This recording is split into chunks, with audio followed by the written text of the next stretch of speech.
আল্লাহর বান্দা যুবক সন্তান মায়ার নবী রহমাতুল লিল আলামিনের কাছে এসে বলেন, ইয়া রাসূলুল্লাহ, ইয়া হাবিবাল্লাহ, আমি এমন অপরাধ করেছি রে নবী, যেই অপরাধ আল্লাহ তাআলা মনে হয় ক্ষমা কোনোদিন করবে না।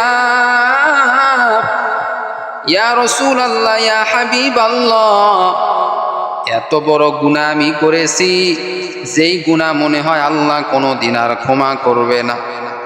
মায়ার নবী রহমাতুল লিল আলামিন এই যুবককে ডাক দিয়া বলেন, রে যুবক, তুমি কি অপরাধ করেছো বলো? তোমার অপরাধ কি আল্লাহর আসমানের থেকেও বড় নাকি? যুবক এইবার নবীকে ডাক দিয়া বলেন, ইয়া রাসূলুল্লাহ, ইয়া হাবিবাল্লাহ, আমি যে অপরাধ করেছি রে নবী, সেই অপরাধটি আল্লাহর আসমানের থেকেও বড়। এবার মায়ার নবী রহমাতুল লিল আলামিন এই যুবককে বলে, রে যুবক, তুমি যে গুনাহ করেছো, অপরাধ করেছো, এই অপরাধ কি আল্লাহর জমিনের থেকে বড় নাকি?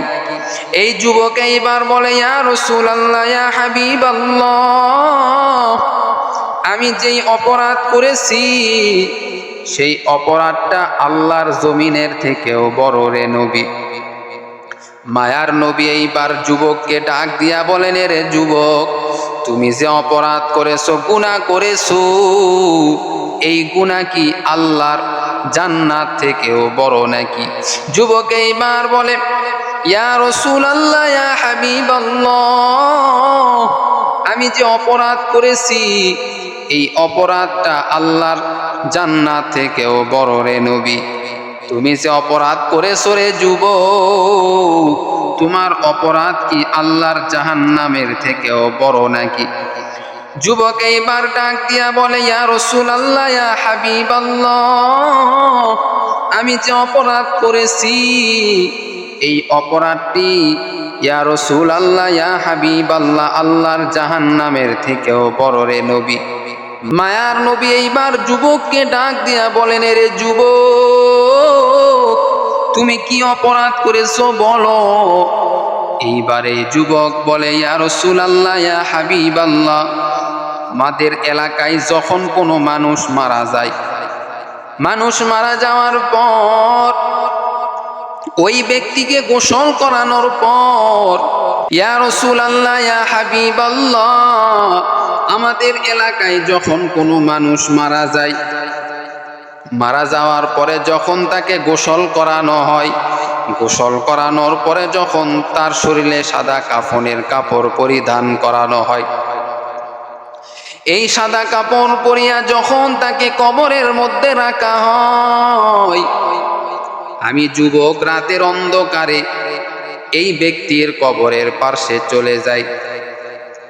যাওয়ার পরে এইবার এই ব্যক্তির কবরটা খনন করি রে নবী। কবরটা খনন করার পর এই কবর থেকে আমি এইবার এই মৃত ব্যক্তির শরীর থেকে আমি কাফনের কাপড়টা নেই। নেওয়ার পরে আমি বাজারে চলে যাই। পরের দিন সকালে বাজারে যাওয়ার পর এই কাপড়টা আমি বিক্রি করি। বিক্রি করার পরে যা কিছু আমি টাকা পাই, এই টাকা দিয়ে আমার সংসারটা চালাই। এই গুনার খবর আমার মাও জানে না, আমার বাবাও জানে না রে নবী, আমার ভাই জানে না, আমার বোন জানে না। তাদেরকে যে আমি এই টাকাটা খাওয়াইতেছি তারা কেউ জানে না রে নবী, একমাত্র জানেন হলেন আমার আল্লাহ। ইয়া রাসূলুল্লাহ, ইয়া হাবিবাল্লাহ, আমি যুবক একজন কাফন চোর, সেটা আমার এলাকার কেউ জানে না। রাতের গভীর যখন হয়ে যায়, সবাই ঘুমিয়ে যায়, ওই সময় আমি আর ঠিক থাকতে পারি না। যেই ব্যক্তিকে কবরের মধ্যে রাখা হয় আমি দৌড়ে চলে যাই। যাওয়ার পরে এই অন্ধকারের মধ্যে আমি তার শরীরের দাফনের কাপড়টা চুরি করি। ইয়া রাসূলুল্লাহ, ইয়া হাবিবাল্লাহ, এর থেকেও বড় গুনাহ আমি করেছি রে নবী। মায়ার নবী রহমাতুল লিল আলামিন বললেন, রে যুবক, এর থেকে বড় গুনাহ তুমি কি করেছো বলো, এর থেকেও বড় গুনাহ কি করেছো যুবক তুমি বলো। এইবারে এই যুবক বলে, ইয়া রাসূলুল্লাহ, ইয়া হাবিবাল্লাহ, একদিনের ঘটনা রে নবী, একজন সুন্দরী মেয়ে মারা গেছে। এই সুন্দরী মেয়েটা মারা যাওয়ার পর সবাই যখন তাকে কবরের মধ্যে রাখলো রে নবী, কবরের মধ্যে রাখার পর সবাই যখন চলে আসলো কবর থেকে, আমি যুবক রাতের অন্ধকারে আমি যুবক এইবার চলে গেলাম এই সুন্দরী মেয়ের দাফনের কাপড় চুরি করার জন্য। কবরটা যখন আমি খনন করলাম, রাত গভীর হয়ে গেছে। এই যুবতী মেয়ের শরীর থেকে যখন আমি কবর খনন করার পর এই যুবতী সুন্দরী মেয়ের শরীর থেকে যখন দাফনের কাপড়টা যখন টান দিলাম, ইয়া রাসূলুল্লাহ, ইয়া হাবিবাল্লাহ, আমি আর নিজেকে ঠিক রাখতে পারলাম না রে নবী। এত সুন্দর মেয়ে আমি কোনোদিন দেখি নাই রে নবী, এত সুন্দর। আমি যুবক এই মেয়েটাকে দেখি আমি পাগল হয়ে গেলাম। এই মেয়েটাকে দেখে আমি আর ঠিক থাকতে পারলাম না। শয়তান এমন ভাবে আমার মাথায় ভর করলো, আমি যুবক আর ঠিক থাকতে পারলাম না। এই মৃত সুন্দরী মেয়ের সঙ্গে আমি জিনা করলাম, নাউযুবিল্লাহ। এইবার এই যুবক বলে, ইয়া রাসূলুল্লাহ, ইয়া হাবিবাল্লাহ, এখানেই শুধু শেষ নয়, আমি জিনা করার পরে এরপরে আমি উঠে আসতেছিলাম কাফনের কাপড়টা নিয়ে। এবার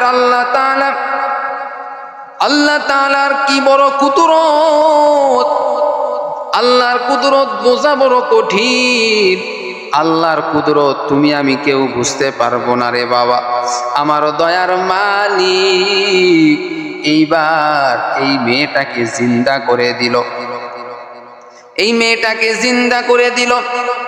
এবার এই মেয়েটা এই যুবককে ডাক দিয়া বলে, রে যুবক, আমি মেয়ে যখন দুনিয়াতে জীবিত ছিলাম কারো সঙ্গে কোনো আমি খারাপ কাজ করি নাই, কোনো পরপুরুষের সামনে আমি কখনো বেপরদা হয়ে যাই নাই, আমার চেহারা কোনো পরপুরুষ দেখে নাই, আমি কখনো বেপরদা হয়ে চলি নাই, যাদের সঙ্গে দেখা দেওয়া হারাম তাদের সঙ্গে দুনিয়াতে আমি দেখা দেই নাই, এত পর্দা করিয়া আমি চলেছি রে যুবক। ও যুবক, আমার মা আমার বাবা আমাকে কতই না মহব্বত করেছে, আর আমি এক ওয়াক্ত নামাজ ছাড়তেছিলাম না দুনিয়াতে থাকতে।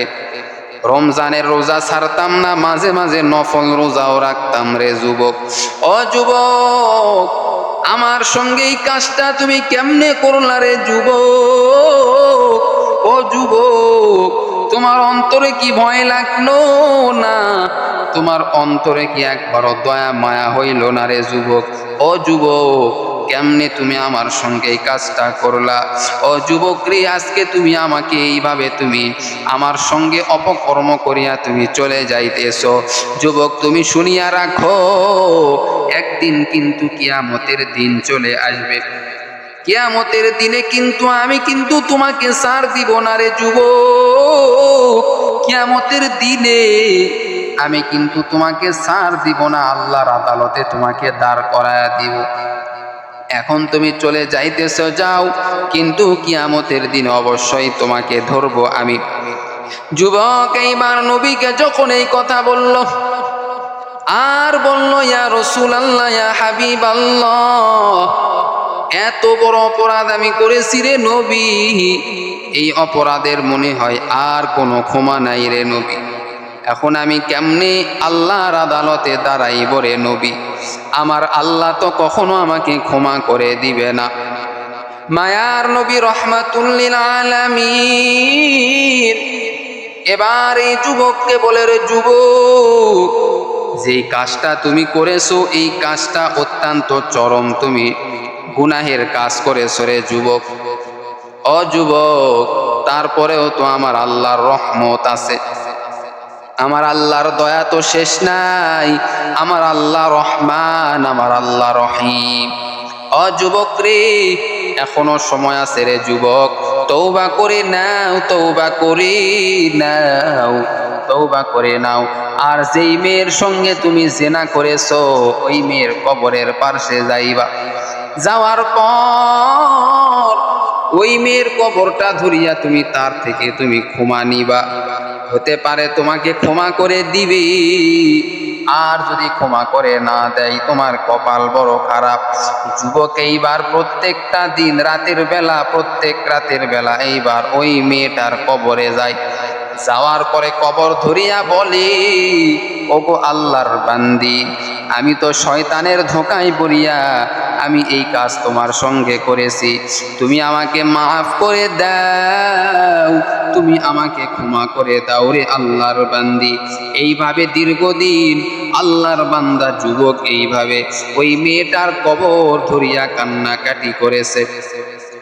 একদিন রাতের বেলা অন্ধকারে যখন আল্লাহর বান্দা যখন চলে গেল কবরটা ধরার জন্য, তার থেকে মাফ পাওয়ার জন্য, পাপ নেওয়ার জন্য চলে গেল, যুবক এইবার কবরের পাশে বসিয়া কান্নাকাটি করার পর গায়েবী আওয়াজ আসতেছে, গায়েবী আওয়াজ আসতেছে।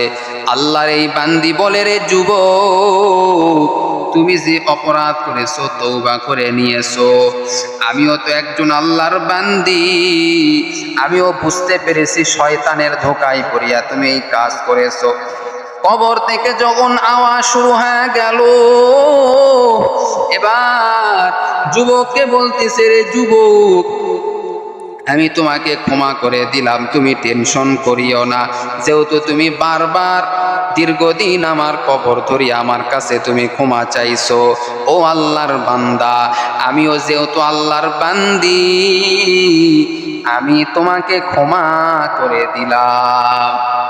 ইয়া ইলাহি তু মেরা মাবুদু হাই, या इलाही तू मेरा माशूक है, या इलाही मुझसे मुझको दूर कर, ताकि देखो मुझ में तुझको एक नजर। या इलाही तू मेरा माबूद है, या इलाही तू मेरा माशूक है। এ যুবক, তুমি আমি জীবনে কত অন্যায় করি, কত নাফরমানি করি, কত ওয়াক্ত নামাজ তুমি আমি কাজা করি, এই নামাজের হিসাব তুমি আল্লাহর কাছে কেমনে দিবারে যুবক? একটু চিন্তা করো রে ভাই। এই যুবক বয়সে তোমার শরীর সুস্থ রয়েছে, পা সুস্থ রয়েছে, হাত তোমার সুস্থ রয়েছে, চোখ তোমার সুস্থ রয়েছে, এই বয়সে যদি তুমি আমল না করো, তোমার মতো হতভাগা কপাল পোড়া এই জমিনে আর কেউ হতে পারে না। এখনো সময় আছে রে যুবক, তওবা করে নাও রে যুবক, তওবা করে নাও, আল্লাহর দরওয়াজা খোলা। আল্লাহ তাআলা ডাক দিয়া বলেন, ও আমার বান্দা, ও আমার বান্দি, আমার দরওয়াজাটা খোলা, এখনই যদি বান্দা তওবা করো, হাজারো অন্যায় করার পর মায়ের কাছে যদি তুমি ক্ষমা চাও, মা ক্ষমা না করে পারে না। সন্তান এত মা মা করে ডাক দেয়, মা সাড়া দেয় না। যখন সন্তান একটু কান্না করিয়া ডাক দেয়, মা আর দূরে থাকতে পারে না, মা সঙ্গে সঙ্গে চলে আসে। ও বান্দা, বাবার কাছে যখন তুমি একটু কান্না করিয়া বাবাকে ডাক দাও, বাবা তোমাকে ছাড়িয়া থাকতে পারে না। ও যুবক, তোমার মার থেকে তো আল্লাহর দয়া কম নয় রে যুবক, তোমার বাবার থেকে তো আল্লাহর দয়া আর কম নয় রে যুবক। ও বাবা, তোমার মা বাবার থেকে তোমাকে আল্লাহ কোটি কোটি গুণে বেশি মহব্বত করে, ভালোবাসে। ওই আল্লাহকে ডাক দিলে কেন আমার আল্লাহ শুনবে না? মা বাবাকে যদি তুমি ডাক দাও, কান্নারত অবস্থায় যদি তোমার মাকে যদি ডাক দাও, তোমার মা অবশ্যই তোমার ডাকে সাড়া দিবে। বাবাকে যদি তুমি ডাক দাও, তোমার বাবা অবশ্যই তোমার ডাকে সাড়া দেয়। অথচ আল্লাহ পাক রব্বুল আলামিন তোমার মা বাবার থেকে তোমাকে কোটি কোটি কোটি গুণে বেশি মহব্বত আর ভালোবাসে। সুবহানাল্লাহ। ওই মা বাবা যদি, তুমি সন্তান কান্না করার কারণে যদি তোমার ডাকে সাড়া দেয়, তাহলে আমার আল্লাহ তোমাকে সৃষ্টি করেছেন, তোমার যাবতীয় সব কিছু আল্লাহ তাআলা কন্ট্রোল করতেছেন, তোমার ভালো মন্দ সব কিছু আল্লাহ তাআলা তোমার জন্য নির্ধারণ করে দিয়েছে। ওই আল্লাহ তোমাকে বাতাস দিতেছে, ওই আল্লাহ তোমাকে সূর্যের আলো দিতেছে, ওই আল্লাহর মতো দয়া তোমাকে আর কেউ করে না। ওই আল্লাহর জন্য তুমি যদি 2 ফোঁটা চোখের পানি যদি বের করো, আল্লাহ পাক রব্বুল আলামিন বলে, বান্দার জীবনের সব গুনাহ খাতা আমি আল্লাহ মাফ করে দিব। সুবহানাল্লাহ। আল্লাহ কত বান্দাদেরকে দয়া করেন, মায়া করেন। আল্লাহ আল্লাহ क्या मुबारक नाम है, अल्लाह अल्लाह आशुकी का काम है, अल्लाह अल्लाह इचे शिरी निस्तो नाम, शिरे शकर में कुनद जानम तमाम, अल्लाह अल्लाह तू मेरा माबूद है, अल्लाह अल्लाह तू मेरा माशूक है। এজন্য বান্দা ডাকো একমাত্র আল্লাহকে, অবশ্যই আমার আল্লাহ তোমার ডাকে সাড়া দিবে। একবার আল্লাহকে ডাক দিয়া দেখেন না, অবশ্যই আল্লাহ তোমার ডাকে সাড়া দিবে। আমার আল্লাহ তো বান্দার জন্য অপেক্ষা করে আছে, কখন আমার বান্দা গুনাহ করার পরে আমি আল্লাহকে ডাকবে। বান্দা তুমি ফজর নামাজ পড়লা না, তারপরেও আল্লাহ তোমার জন্য অপেক্ষা করে রয়েছে। ও বান্দা, ফজর নামাজ তুই পড়িস নাই, তারপরেও আমি আল্লাহ, দেখ আমি আল্লাহ সূর্য তোর গোলাম বানায়া দিলাম, আমি আল্লাহ তারপরেও তোকে বান্দা কষ্ট দেই না। ও বান্দা তুই জোহরের নামাজও পড়লি না, আমি আল্লাহ তারপরেও তোকে কষ্ট দেই না। ও বান্দা তুই আসরের নামাজও পড়লি না, তারপরে আমি আল্লাহ তোকে কষ্ট দেই না। ও বান্দা তুই মাগরিবের নামাজও পড়লি না, তারপরে আমি আল্লাহ কষ্ট দেই না। ও বান্দা তুই এশার নামাজও পড়লি না, তারপরে আমি আল্লাহ তোকে কষ্ট দেই না। ও বান্দা তাকায়া থাকি আমি আল্লাহ, এই 5 ওয়াক্ত নামাজ তুই পড়লি না, তারপরে যদি বান্দা তাহাজ্জুদের সময় উঠিয়া আমি আল্লাহর কাছে সেজদায় পড়িয়া যদি 2 ফোঁটা চোখের পানি যদি বের করো, আমি আল্লাহ তোর সব গুনাহ খাতা মাফ করে দিব। সব গুনাহ খাতা আল্লাহ তখন মাফ করে দেয়। প্রিয় ভাইয়েরা, প্রিয় বোনেরা, এজন্য সময় আছে, তাহাজ্জুদের নামাজটা বেশি বেশি আদায় করবেন, তাহলে আল্লাহ খুশি হয়ে যাবেন। আল্লাহ তাআলা আপনার গুনাহ খাতা মাফ করে দিবে। আল্লাহ আমাদের সকলকে গুনাহমুক্ত জীবন দান করুক, সকলেই বলি আমিন।